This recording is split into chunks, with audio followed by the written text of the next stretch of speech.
Hello and welcome to this week's episode of the TF Cast. I'm Willis. Hey, Grum here. It is May 29th, and we are in the solarium. And I'm your host, Jacob Bassist. Today we are so pleased to bring you JoJo. Well, no, I lied. Scott Yonke of JoJo Green. There is no JoJo. I bungled that one right away. But JoJo Green is coming to join us at the brewery, Mankato Brewery, here on June 7th. And we got Scott here to talk about it. So, Scott, if you could introduce yourself, tell us what the band's like, and let us know what the deal is. Yeah, what's up with the 7th and JoJo Green? Yeah, so JoJo Green, we're out of St. Paul. We formed back in actually right before COVID. I think our second or third show was the day before everything shut down.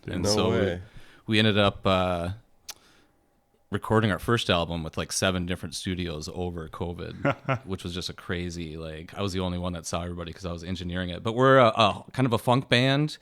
Kind of rocky. We got a great female singer, Charisse Germain. She's out of like the St. Croix Valley area. Horn. We got a great sax player, Zach Miller. He's out of Minneapolis. Connor Allen's our guitar player, who's very like bluesy and great guitar player. Then Nancy Long is our drummer. Just a real good like rock and roll funk band. I play bass. We all write songs. I write the majority of the songs in the band. Charisse writes a few, and Zach has been bringing a few in. So we're actually introducing a bunch of new songs at the show this weekend. So we're all really excited. We got a couple new covers that we're doing too. So been writing a lot over the last few months, and so still going to play some of our oldies too. So yeah, there's quite a bit out there. If you're not familiar with the band, there's like a good amount of stuff that's out on just regular streaming services. Mm-hmm. And you talked about recording that album during the pandemic. Yeah, that being a little bit of an experience. Maybe you could go a little deeper on that. Was it like mailing around stems, or just like the newness of it all? It was. We did the drums and the bass in this big warehouse, so we could all stay like far apart from each other. Mm-hmm. And then we did the bass. I did the bass in my room, actually. I did the guitar in the guitar player's living room. And then finally it all kind of let up. So we were able to do actual like the keyboards and stuff at River Rock Studios, which is where we ended up recording our EP and doing all the vocals there. So it was a lot of work because I'm not an engineer, but there was just no way else to like, because you couldn't really have more than a few people in the room at the same time, and everybody's kind of doing their own thing. And so there's definitely emailing of stems going back and forth and trying to figure out how to make it all work. But ended up recording a full-length album and getting it out. So but you did engineer that one. I did a lot of it. Yeah. Is that something that you ended up sticking with, or? No. In fact, when we recorded our EP, I was very clear with everybody. It was just like, we're going into the studio. We're gonna pay for this, and somebody that knows what they're doing is, And it's was that your first time doing it then, or had you experimented with it before? Home stuff. So I did a lot of demos, especially over COVID when everything shut down. I'm a bartender too, so I lost both my jobs in one day, which was crazy. And so I ended up moving into my parents' cabin up north for like 6 months, and I set up a little studio and wrote and recorded like 12 demos of new songs, and I actually just released a solo album that has 5 songs that I wrote while I was up there. Sick. And then there's a couple JoJo Green songs that I wrote that were up there, so I kind of got a little practice doing that, which was nice. But it was it's not my thing. I love recording and being in the studio, but I'm not an engineer in any way.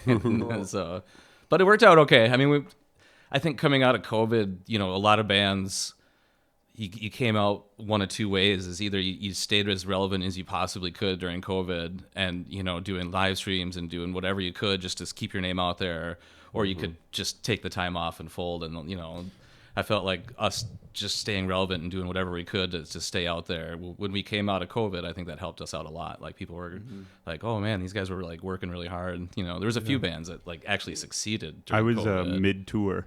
Yeah. When stuff started shutting down, I was like literally mid-tour. And we had to stop going to South by Southwest and go stay in a cabin in Colorado instead. And then while we were there, it actually shut down. So I think it was our third or fourth gig. It was downtown Minneapolis, right where 394 comes into downtown, and it was a Friday night at 5:30, I think. And I think everything was shutting down the next day, or it was like in 2 days, and there was 0 cars coming into downtown, like 0 cars on a Friday night. And I just looked at Connor and I'm like, oh, this is, we need to not do this gig. Like, this isn't going to be good. And the bartender was just adamant. He's like, no, we're doing this. We're not going to let COVID get us. And yeah, there was 2 people. We played like 3 songs and we're just like, come on, man, we should probably like, the world is shutting down. So, but yeah, we came out of it strong. I mean, it's been, it was a lot of work, but yeah, just trying to stay relevant and do what you can, Well, what have the couple years since that time been like? I know you said you were able to kind of come out of it swinging a little bit. What have you been doing most commonly here? So, the first year definitely was a little bit of a challenge because you're kind of taking every gig. Yeah. When you have that new band, and especially being an all original band, it's you can't kind of slide in with the covers and then start throwing your originals in there a little bit here by here. You're coming out, full on original band. Yeah. Mm-hmm. We I'm gonna lose my train of thought because that's what I do. Oh yeah, the first year we just took every gig. So I mean, it was just rough. We were playing really small stages, and we have kind of a big setup, and playing gigs that we just had to take, parking lots and stuff like that. But then started just getting a nice following, and then the second year we played better gigs, and then last summer it was great. We played First Ave Main Room. Wow. We played a bunch of shows around Minneapolis and started traveling a little bit around. And then this summer is just looking great. We got there's the Purple Rain anniversary with Chasing the Ovation at the Mall of America coming up, which is going to be really cool, right in the Rotunda. And then Day Block with Soctopus coming up on Sunday in a couple weeks, which is fun. I've met those cats. Yeah, right. They're super fun. Yeah, they're super fun. I got the date wrten down. I'll get that when we talk about that later because I'm not prepared with it right now because my phone fell on the floor. But so it's been great. We've been just playing a lot of gigs and just trying to get better and write, and it's so easy to get stuck in that rut where you're playing the same set, and the last summer we saw these guys and they're the same covers and the same. So it was big for us to go into this winter with a mission of like, all right, we need at least a brand new set that we can play. And so do you usually do more like the hour 45-minute gigs, or you guys do much of the like 3-hour thing? Oh, we've been spanning. We've been doing a lot less of the 3 and 4 hour gigs. Yeah, summertime for sure. But they're good money. They're good, easy money. That's why we do it. Yeah, you can make money, but we really like the one sets, the hour, 20 minutes, hour and a half. And I haven't gotten to do that much. Yeah. We've done some 20-minute sets. We drove up to where would you drive up to? Oh, Hibbing. On a Sunday night to do a showcase where we played for 20 minutes. Up in the Iron Mines. And then drove back home that night. But ended up getting some really good gigs from it this fall. So some theater gigs and stuff like that. So fun. Yeah. And I was going to mention Mankato. You are tied to Mankato here a little bit. You went to school here. I learned that on your website. Maybe you could talk a little bit about what your time was like here, and what it's like coming back. Some differences, or it's I moved down here in the fall of '94 to go to college, and then by '95 I was playing in a band called The Void with Ian Hilmer, who's a local musician that plays around town. Still gigging. Still gigging. So he's great. He writes great songs. But so he was my first singer-songwriter that I ever played with. I was always, high school bands, it was always covers and stuff like that. But we used to play the What's Up? We played Busters. We did People's Fair back when I was over at the park on the hill back in the day. And then played here and played with a lot of bands, kind of filling in around town and stuff like that. And then ended up moving to Dallas and played around Texas for 3 years, and then moved back to Mankato. And that's when I started playing with Fat Rudy. Solely was another band that I played with. Kind of anybody who needed anybody. It was kind of, I don't know, putting myself out there, you could say. But played all the old bars that aren't around anymore. We've been talking about. Were you a bass player in all these bands? I was. Did you play multiple? Yeah. I do play multiple instruments, but there's so many guitar players out there. It's just like And bass is way better. It is. It's such a cool instrument. I love it. I play guitar a little bit longer than I play bass, but it's just one of the best instruments ever. When did you make that decision? Yeah. When I was 15 years old.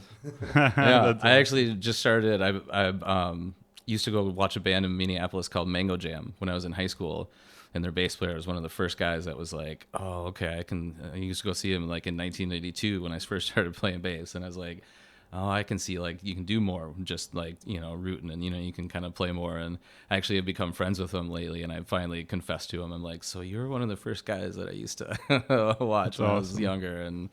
But so when I was 15, I started playing bass, and John Paul Jones, Led Zeppelin 2, first time I heard it, it was like, "Oh, okay, I see what." Heck yeah. I just did my very first bass gig, and it was way more different than I anticipated it being than playing guitar at a gig, to be honest with you. You got a lot of power in your hands. Yeah. You got a lot of power in your hands. For And when you real. see people's heads bobbing, you're the one doing it. Yeah, So I you're like crushing it. Yeah, and the whole approach to harmony when you're playing a note maybe two at a time is completely different. Oh yeah. There's a lot to it. I've always when people ask me when they're starting to play bass if I had any advice, it's like, well, you're not playing a 4-string guitar. You're playing a drum set with notes. Yes. And that's the first thing you got to learn. And Yep. Chord tones and rhythm. Yeah, right. Mm-hmm. Oh yeah. Your right hand's got to be there. But it's so much fun, especially when you're playing through those big systems and you're thumping away. But how did you describe the genre of music that JoJo Green is? Because I'd heard it on the site as being, or a little bit of research, like jazz roots fusion sort of thing. But I think you used a different genre. Pop fusion. Pop fusion is what we kind of, because Okay. Charisse has kind of got a very poppy voice. Okay. I don't know if that's fair to say, but she's very kind of brings that sense to it. And then our sax player is very jazzy sax player, and then Connor he's a guitar player, brings more of a kind of a bluesy side from it, and he's more of a Jimi Hendrix guy.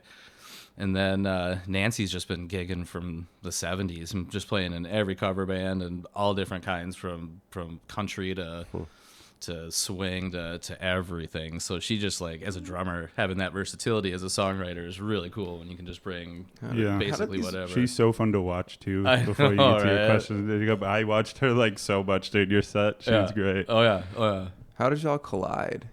So me and Charisse, our singer, and she and I played in a Pink Floyd tribute band, I guess you'd call it. We'd tour playing like small theaters around the Midwest, so like 500 seat theaters. We had like a big light show that we would pull in. And so when we were riding on the bus, we had just kind of started playing our songs for each other.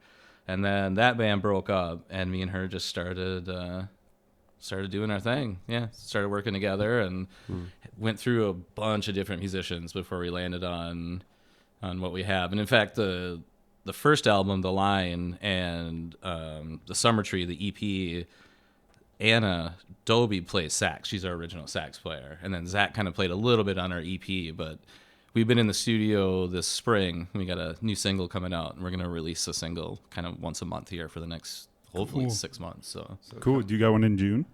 Yes. Yeah, we finished recording it. We're mixing it right now, so we're going to try and get it out. And Cool. yeah, instead of just releasing one album, I'm going to try and release just single after single. Try and stay relevant, So coming out of that Pink Floyd cover band, like you and her had some kind of like artistic vision together that was like pushing towards that. Like, what was that feeling like? It was really good. Like, it really snapped together fast. Like, the way she sings my songs is just one of the greatest things for me as a musician. Like, I can bring something to her, and it's like just da, da, da, da, da, da, in my head, and she's just, does her thing with it. And I listened to the album. There wasn't any that. yeah, exactly. Oh my god. And watching her record in the studio too is just like the energy that she puts out, and she's an incredible singer, and everybody else, and the amount of time that they all put into the songs and stuff like that. And so me and her, we definitely had a vision. I mean, we really, really did. And we tried to put together the band that we could, and adding a sax player was definitely one of those like, well, if we add a sax player now, we're a sax band, and you can't really go back from that. You know, we're not going to be able to like, because that's not like a horn section just like comping. It's an actual like sax playing, you know, a lot of the melody lines and stuff like that. And so that was a conversation we had. But yeah, just ended up on this 5 group of people that are all so different, but yet put together some good music, and we're really excited to come back to Mankato. It's been a little while, so We're excited to have you. And Silver Summer will be playing with you guys. And you said love you were those old guys. pals. Oh yeah. Oh my God, he is Colin. He is so great. Yep. Yeah, he is just so talented all around. Yep. I've known him since like I was telling you, since the bluegrass Goodnight Goldust days. Mm-hmm. So it's known him. He's kind of like the disco pop queen of Mankato. He is. I love He's him. so much fun to watch. Talk about Yes. studio. I actually recorded an album with Ian Hilmer and him, Oh, cool. and he plays in the studio exactly how he plays on Yeah, stage. he does. He does. Yeah, I've he's seen like it. in his little box. He's in his little, and he's just, and I learned a lot just watching him. I learned a lot. Just like, okay, so you just need to play how you play in the studio, and yeah, he's great. Yeah, great friends of the show, and yeah. Probably our like second most or third most guest. I think Yeah. Colin's a three-peat. He did come in character one time. He came. Buddy Holly. No, he was Clifford Chestnut. Yeah, Oh, yeah. Silver Summer is also the band I've mixed the most times. Okay. Yeah. Nice. Oh, also it's gonna be a good night. Yes. Yeah. Yeah, they were asking us who we wanted, and that was the first band I thought of. Oh, 'cause- cool. yeah, That's awesome. I yeah. didn't know you requested him. That's cool. Oh yeah. Oh, for sure. Yeah. He's a good guy. Heck yeah. Yeah, and they're a great band. I mean, Yeah. they're so good. Yeah, they when they played after you at Mom Fest, they kind of cut out all their slow songs, and I hadn't seen them when they're just like high energy songs like for a whole set. Yeah. Because like they usually have to play an hour and a half or so. Yeah. But it was just so fun to see them like that. I was like, oh, this band's even more ripping than I knew. Yeah. Yeah. Oh yeah. You feel like you get the sparkle, and it really shines Yeah, through. yeah. I remember that show too. I wonder if there's something there for like how what's it been like playing some of those shorter gigs, and have you been able to like show up more as the JoJo Green band? Do you feel like it is a better translation? I think so. I mean, I think our sweet spot's like an hour and 10 minutes is a great hour and 20 minutes. Yeah, we I like we that. we are actually really good at adapting to what we need to do. And, we had a couple 20-minute gigs, and we just, it isn't I want your song in, you have to have one song in. It's just like, what are the best 4 songs for this gig? What's the best 5, best hour? But, we have a lot of songs that are kind of, they go through different phases. They're longer. We have a couple like 8-9 minute songs, and so those are always fun to play when you get the hour and 20 minutes. You can throw those in, Yeah. stretch Yeah. them out a little bit longer. Nice but- to have some dynamics rather than it just being It all is, fast. yeah, Yeah. it is for sure. And keeping the covers switched up and fresh, but yeah. Cool. Well, is there, we've talked a little bit about it, I guess, but is there anything you can share for what people might be able to expect at the upcoming show, either in terms of new song you're excited to debut or some sort of fun thing? Yeah, so we have, I think it's 7 new songs. 2 of them are originals. I don't know if we're going to get them all, or no, 2 of them are covers. I think we have 5 new originals. We have played a couple of them in a couple songs. We were supposed to debut them at Artaworld last week, but we got rain in the middle of our set. This was like blowing sideways through the stage, so we ended up having to get out of there. So this will probably, these are kind of the debut of some of these songs now Cool. by Mother Nature's doing. So Exciting. yeah. But yeah, so we got a bunch of new songs. We got just really good fun. It's really fun music. Everybody just has a good time and dances, and yeah, it's really gonna be a fun night, and I'm excited. I've been preaching that so hard lately to the point me and my partner have like a kind of soul funk project. It's actually kind of similar to JoJo. Yeah. And I preach that all the time about having fun and like dancing and like goofing around with each other and worrying about that more than like crushing the gig. Yeah. And you always play better. And for a long time she was like, stop saying that. I get it. It's like such like a dad sentiment, you know, but then as soon as it clicks, you're like, oh my gosh, that was the best I ever played. And all I focused on was just having a good time with my crew. Yeah. If you've put in the work, that's all that matters. Yeah. It's definitely some of those higher pressure gigs. You got to kind of fight through the butterflies. Sometimes the best gigs are like the corner. Where you set up at the corner of a bar in Lower North Mankato or something. No one's required to pay attention to you. Yeah, no. Yeah. Sometimes those are the funnest ones, but it's fun though. I mean, are there any gigging moments that kind of like stand out for you with the band over the last couple of years here? Yeah, we were actually talking because we got rained out at this last one, which was, you know, it wasn't that bad. It was kind of fun to play in the rain for a little bit, but we played a gig where we pulled up and it was the middle of January. It was 20 below outside and it was in a barn that was like out in the middle of the woods. And we roll in and the guys, there's no heat. It's just like a barn. And so the guys like pulling out those big tube heaters with like the jet engine with like thing. the I've done kerosene. some sets next to one of yeah, those. with kerosene. And he's like, oh, don't worry, I'll get this thing heated up in no time. And we were there like an hour and a half early to set up all our stuff. So we're setting up. He's getting the things going. It's actually starting to heat up in there pretty nicely. It's, you know, I'm just like, okay, this might actually work. And then about 20 minutes before the gig was supposed to start, they just went, and the heaters just shut down. And all you hear from the back is the dude going, did anybody bring any kerosene? It's like, oh no.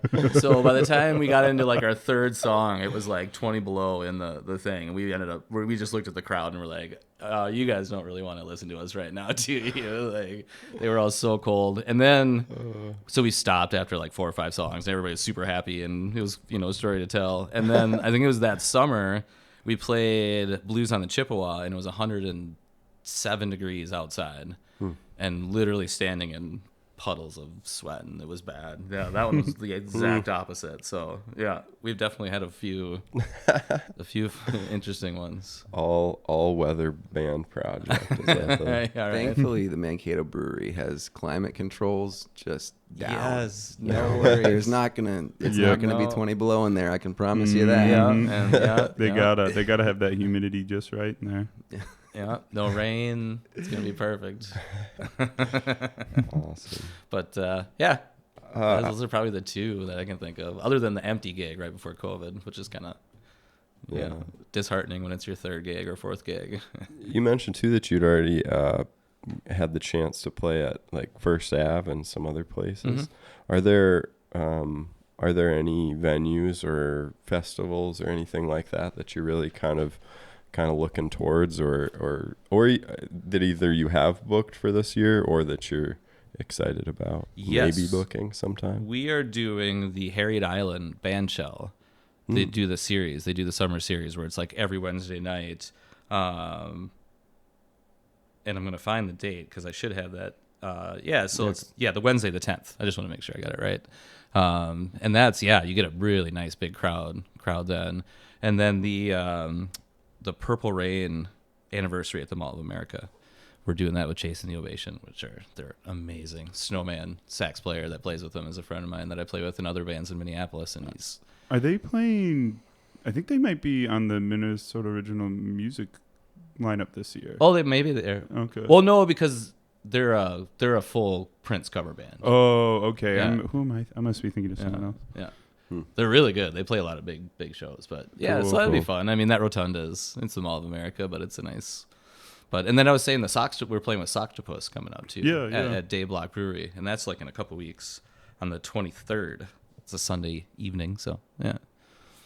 So we got a few things coming up. Nice. Yeah. They seem to be doing some stuff with that Rotunda. They did a EDM show the other week. Oh, did they really? Yeah, they had a couple of DJs play, and they fog machines and lasers, and we did it last summer where it was just like a show. You know, there was no like events around it, and it was. I mean, there's a lot of people standing around with shopping bags watching you play, staring down at you. But I mean, it was fun. We had a good time. Yeah. Yeah, that is an interesting format for space. Well, I'm kind of curious about like writing process and different things, especially with a group that sounds so varied or ranging in its styles and experiences. You're fusioning a lot of things together. Yeah. So how do you go about writing for that project? It's actually kind of changed over the years. Originally, I came in with a lot of songs that were mostly complete. We did a couple songs that were actually on my first solo album, and then re-recorded those. And then, would bring in stuff like that. And then the first couple of years, I would actually bring in a lot of charts, like actually written out charts for everybody. Okay. Which made it really easy to be in a band with people that could read charts, because it's just like, here you go, and then everybody. But recently we've been doing it. It's actually really been working out great. Is coming in with way more of a shell. Yep. And then just starting to go around the circle, and everybody starts doing ideas and throwing ideas. And a lot of time it kind of accumulates to everybody throwing a bunch of ideas, and then I'll take it all and then go home and sit on it, and then kind of write stuff out of that, and then come back. And so it's way more of a creative, where everybody's involved in the songs, so which is really cool. Yeah, we just started one last night, which is cool. Just came in with a bass line and like just one vocal line, and then just let everybody kind of just start throwing in their stuff. And that's songwriting is best when you surround yourself with really good musicians. It's way easier, for sure. Yes, it is.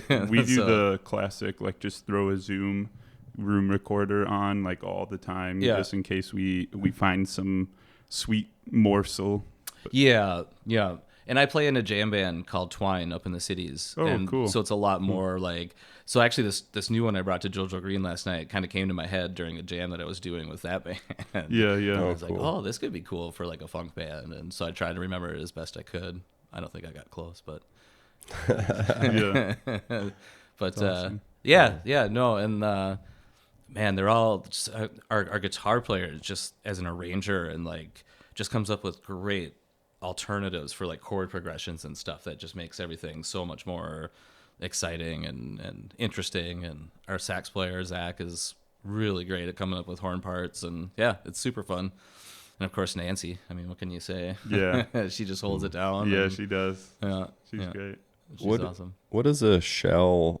You use the term shell. Is that like a standard term, or is that something you've defined for your own groups? And what does a shell of a song look like? So, like an example, last night, basically I came with just a bass line, the key, I guess, that I'm starting in, and then some vocals to go over the top. A couple ideas of like, where sax lines are going to go and stuff like that, and some unison parts and stuff like that, but then kind of helps get everyone on the same page a little bit. And then just kind of let everybody throw out ideas and stuff like that. And it's fun, and you got to get ready for your idea to get shot down. Even as a songwriter, I'll bring it in, and they'll just be like, "Oh, Scott, no, this is you can do so, you can do better. What are you doing?" Like, so you definitely got to have no ego, which is great. Just being in a band with people that can all work together like that. And I mean, the end result is great. So, it's those are the easy tips. Have no ego and surround yourself with amazing musicians. That's all you gotta do. That's all you gotta do. And you will be on your way. Yep. Exactly.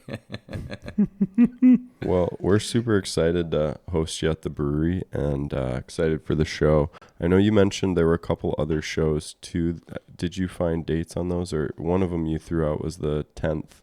Were there other shows you wanted to mention? Yeah. We got the there's the one coming up in Mankato that we've been talking about, and then Sunday the 23rd is Day Block with Soctopus. Cool. That's like an evening gig, and then right after that is the Purple Rain anniversary at the Mall of America, and that is on the Tuesday the 25th, and then what was the Lake Harriet Bandshell is the 10th, which is a Wednesday in July. Cool. In July. And I'm excited to hear the singles coming out every month. That's going to be fun. Yeah, this new one is really fun. It's actually an instrumental, which is funny because of the singer that we have. Yeah, it's an instrumental that turned out really good. It's almost like a spy movie sounding song, so we're really excited for it to come out. But yeah, we got a bunch of new music, and so it's going to be a good summer, that's for sure.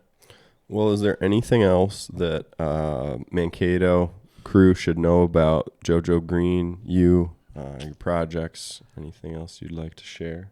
Yeah, come on down to Mankato, the brewery. It's going to be a really fun night. I really love this band, and I've played around this town a lot and a lot of different bands, and there's a lot of great people in this town, and I'm really excited to be back and hope I get to see some of them. There's a lot of talented musicians in this town, so it's always a little daunting coming back and playing here in front of people because it's like, oh my God, they're all so good. You know? But it's where I kind of got my teeth, cut my teeth as a kind of professional musician, I guess. And so I'd love to see all my old friends, and it'd be great to see everybody. Awesome. Yeah. Well, June 5th, 7th, June 7th. Yep, June 7th. Mankato Brewery. Music starts at 8. Silver Summer will be there. Great JoJo band. Green will be there. We'll be there. We're producing it. And grab some Mankato Brewery beers. Come say hi. Yeah, say hi to us. Always Listen say- to the band. Yeah, come say hi to us. Get a handbill. Get a hand. Get a handbill. It even has information. You might about be able to the get them future. to autograph it. Ooh, autographed Ooh. handbill. Yeah. Well, yeah, thanks for coming on the show. Yeah, thanks for having me, guys. I appreciate it. Thanks so much.